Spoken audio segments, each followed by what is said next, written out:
Friends, good evening. Today is the 6th day of November 2025. I'm just coming from DSSS now, where I went to see Nnamdi to discuss, to know how far he has prepared in respect of the things he needed to file for his case tomorrow.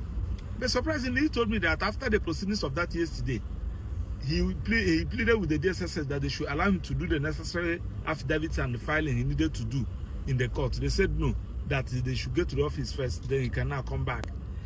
In a country where the judiciary is meant to stand as the last hope of the common man, what happens when the court rulings are boldly disrespected by the very institutions created to uphold the law? Today we bring you an explosive and deeply unsettling update that further exposes the crumbling face of justice in Nigeria. As Nnamdi prepares for one of the most critical moments in his legal journey, his open defense trial, his lead counsel, Barrister Maxwell Opara, raises a red flag that should concern every lover of justice and democracy. According to Opara, the Department of the State Service (DSS) has yet again defied multiple court directives denying Nnamdi Kanu vital access to legal paperwork, consultation, and materials necessary for his defense. As the world watches and the eyes of millions of supporters remain fixed on this high-profile case, one must ask, is justice truly blind, or has he simply turned his back on Biafra land?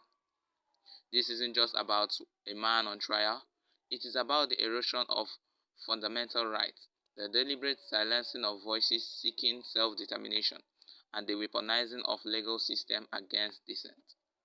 From Imo to Enugu, Anambra to Ebonyi, the atmosphere is thick with anxiety.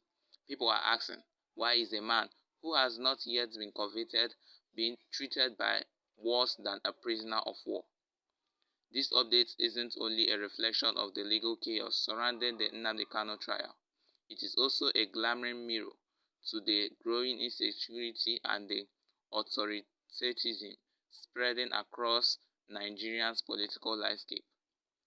Stay with us as we unpack the layers of this developing story, examining the DSS action and the implications for the Biafra movement, and what it means for the future of the civil rights in this nation. If you are watching us for the first time, don't forget to subscribe to our channel for more raw, real, and fearless coverage of breaking events that affect lives in Biafra land and across Nigeria. This is Viewpoint News, where truth meets resistance. Friends, good evening. Today is the 6th day of November 2025.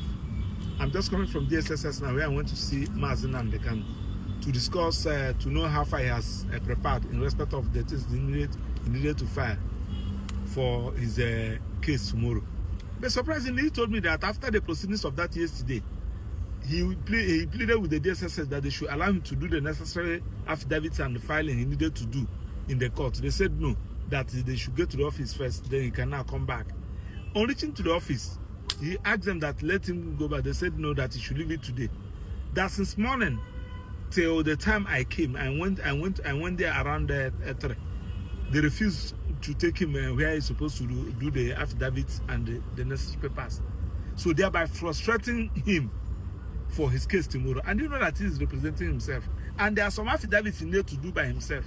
So you cannot see how DSSS are frustrating Nnamdi. Tomorrow now somebody will start writing rubbish that Nnamdi don't want to do his matter.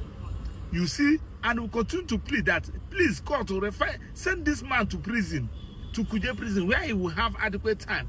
He has no printer, he has no laptop, he has nothing, absolutely nothing. Before he will do anything, he must go to a business center. And the court said, allow him access. They refused. I don't know what is going to happen in court tomorrow. Just to update you. Thanks and God bless you. As we wrap up these powerful updates, one thing remains undeniably clear. The battle for justice in Nigeria is not only fought in the courtrooms. It is fought in the hearts of a people who refuse to be silenced. The ordeal of Nnamdi Kanu has moved beyond the legal proceedings. It has become a litmus test for the soul of the nation. When a man is denied fair access to legal preparation, despite multiple court orders, what hope remains for the ordinary citizens? If the DSS can valiantly step sidestep the very court is meant to obtain? How much further will the erosion of the rule of law go?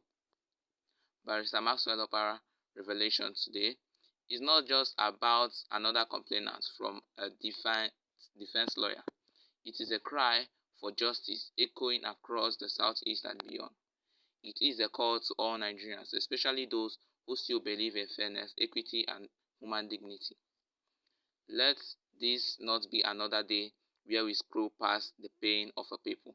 Let it be a day where we begin asking real questions, demanding accountability, and standing firm for what is right, even when it's not convenient. We'll keep following the case, bringing you detailed analysis, eyewitness reports, and fearless truth no matter what it takes. Remember, this is Viewpoint News, the voice of the streets, the defender of the silence, and the plus for real-time resistance. If you found this update enlightening, don't forget to like, share, and subscribe, and drop your thoughts in the comment section. We want to hear from you. Until next time, stay safe, stay informed, and never stop demanding justice, because a people united in truth can never be defeated.